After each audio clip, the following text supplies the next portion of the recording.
बेटी पिता के लिए बेटी होती तो बड़ी प्रिय है, और बात भी सही है।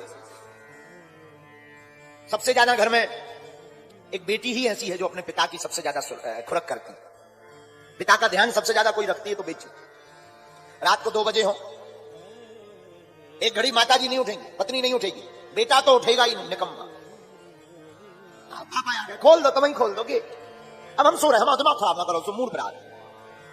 ऐसी बातें करके। लेकिन बिटिया कितनी भी थकी हो, बुखार में हो, बीमार हो, बेटी तुरंत जाएगी, झट से दरवाजा खोलेगी, पापा पापा पापा आ गए, पिताजी आ गए, आप बैठो, बीमार हैं, आप बैठो पिताजी, हम रोटी बना देते हैं। बेटी का मोह पिता के प्रति बहुत होता है, और पिता का भी बिटिया के प्रति बहुत मोह होता है। हम तो देखते रहते हैं, दरबार में जब बैठते हैं, कभी धाम पर बैठते हैं, शादी के कितने भी साल हो जाए, लेकिन बेटियां आती हैं, महाराज जी और तो सब आपकी कृपा है, हमें अपने घर का कुछ नहीं पूछना, हमारे पिताजी ठीक हो जाए। बल्कि ये धर्म पुत्रों का है, लेकिन ये धर्म बेटियां निभाती हैं। धन्य है हमारा भारत, भारत की बेटियों को इसलिए दुर्गा कहा जाता है। बेटियां जिसके घर आती है उसके घर खुशियां छा जाती है। बेटियां,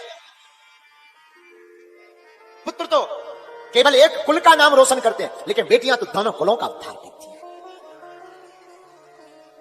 हमारा मानना है, हम आप लोगों से भी प्रार्थना करेंगे। हम लोग बहुत बड़ी गड़बड़ करते हैं और गलती करते हैं, बहू को तो लाते हैं, लेकिन कई बार छोटी मोटी बातों पर बहू के माता पिता को सुनाने लगते हैं। हमारी प्रार्थना है, कभी भी हो किसी के भी माता पिता की अवहेलना मत करना, क्योंकि अपने सबसे प्राणों का टुकड़ा, जिगर का टुकड़ा कोई दान में देता है तो वो बाप होता है जो अपनी फूल सी बिटिया को दान में दे देता है।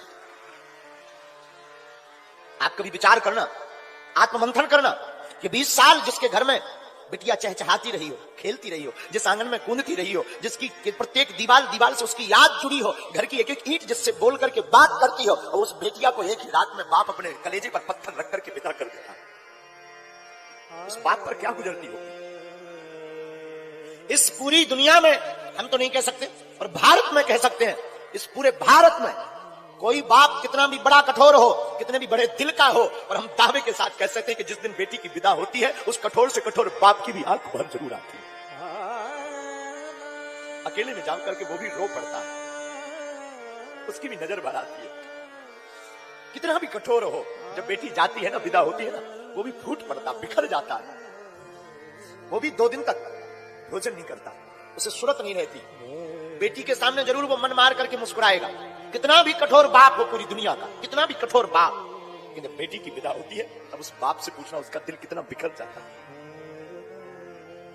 इसलिए हमारी प्रार्थना है आप सबसे, सागर के वासियों से प्रार्थना करते हैं, अपने घर में महाभारत मत करना। तुम्हारे घर पर कोई बहू आए ना, बहू बनकर के आए तो क्षमा करना, वो बहू जरूर है तुम्हारी, लेकिन वो किसी की बिटिया भी है, ये मत भूल जाना। वो किसी की बेटी भी तो है, और वो जिसकी बेटी है उससे कभी पूछना, उस बाप से पूछना, उसने अपना तन मन धन सब कुछ लगाया, वो एक रात में विदा कर देता। और हम लोग बारात से आकर के इतनी बुराइयां करते, अरे नमक को नहीं पूछा, पानी को नहीं पूछा, हमको चाय नहीं पिलाई, फूफा जी को कपड़ा नहीं दिए, अरे ये तो सब हाथ का मैल है, खाना पीना तो ये सब साथ चलता रहेगा। होटलों में जाकर के तुम सर्विस ले सकते हो, बहुत अच्छी सर्विस ले सकते हो 100 रुपया खर्च करके, लेकिन हम तुमसे प्रार्थना करना चाहते हैं हाथ जोड़कर, उस बाप के बारे में कभी तुम कल्पना करना जिस बाप ने अपनी बेटी के विवाह के लिए 1 साल पहले से सोना छोड़ दिया हो, जूता खरीदना छोड़ दिया हो, कपड़ा खरीदना छोड़ दिया हो, कि हमारी बेटी की विदा में कोई कमी ना रह जाए। हम कपड़े नहीं लेंगे पर हमारी बिटिया के आने वाले रिश्तेदारों को कोई कमी नहीं होने देगी। आप आत्ममंथन करना उस बाप के बारे में। वो 1 साल पहले से नहीं सोता, 1 साल पहले से ये अचार खिलाएंगे, ये ना ये आम तोड़वाना था, ये अचार खवाएंगे बारातियों को, ये स्वागत में टिफिन देंगे, ये हम कपड़ा पहुंचाएंगे रिश्तेदारों के यहाँ, ये हम टोपरी पहुंचाएंगे अपने रिश्तेदारों के यहाँ। और प्रार्थना करना, वस्तुएं तो लिपटी आती जाती रहती है, राजा से रंग, रंग से राजा व्यक्ति बन जाता है, परंतु याद रखना व्यक्ति का संबंध लौट कर नहीं आता। इसलिए नाता को बनाना कभी भी हो, आपके घर पर जो बहू बनकर आई वो किसी की बिटिया है, और वो अगर बिटिया है तो कभी उसकी अवहेलना मत करना, उसके माँ बाप को ताना मत सुनाना, कृपा करके। और जिस दिन तुम ये कर लोगे, जितने भी लोग यहाँ सुन रहे हैं और भारत में सुन रहे हैं, दृष्टि का खेल है। अगर तुम्हारे घर में कलेश होता है तो कहीं ना कहीं यहीं से कारण प्रारंभ होगा।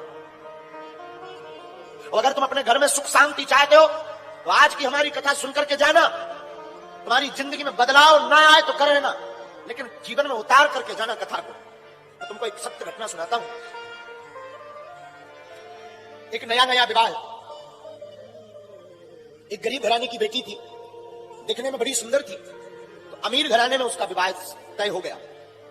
विवाह हुआ, अमीर घराने में आई, अमीर घराने में आकर के वो बड़ी प्रसन्न, घर वालों ने बड़ा स्वागत किया, क्योंकि दिखने में बड़ी अच्छी, गुणवान थी, सुयोग्य थी, बड़ी सरल थी, बड़ी सहज थी, इसलिए लोगों ने, परिवार वालों ने, उस बच्चे ने, उसकी मां ने, सासू मां ने स्वीकार कर लिया। दीपावली आई, तो दीपावली के बाद एक नियम होता है मिठाई भेजने का। बहू के घर से ससुराल पक्ष में मिठाई के डिब्बा आते हैं, जो ससुराल में पूरे परिवार को बांटा जाता है। ये तो थे बड़ी गरीब घर से, इसने अपनी मां को फोन लगाया, माँ जी दीपावली आ गई है, अब सासू मां पूछेगी मिठाई, तो क्या कुछ व्यवस्था बनी क्या? मां ने कहा, बिटिया तुझे तो पता है उधार उठाकर तेरे पिता ने शादी की है, अभी कर्जा ही 3.5 लाख चढ़ा है, अपने घर पर एक अन्न का दाना नहीं। बेटी फिर भी मैं कुछ व्यवस्था करके कुछ मिठाई भेजती। शाम को मां ने दोबारा फोन लगाया, बिटिया 1000 रुपया की व्यवस्था हो गई है, मैं तेरे घर पर ना 5 किलो मिठाई भेजती। तो बेटी ने सोचा परिवार इतना बड़ा है, 5 किलो मिठाई अगर आएगी तो मेरी सासू मां ताना सुनाएगी, हंसी उड़ाएगी, देखो कितनी बड़ी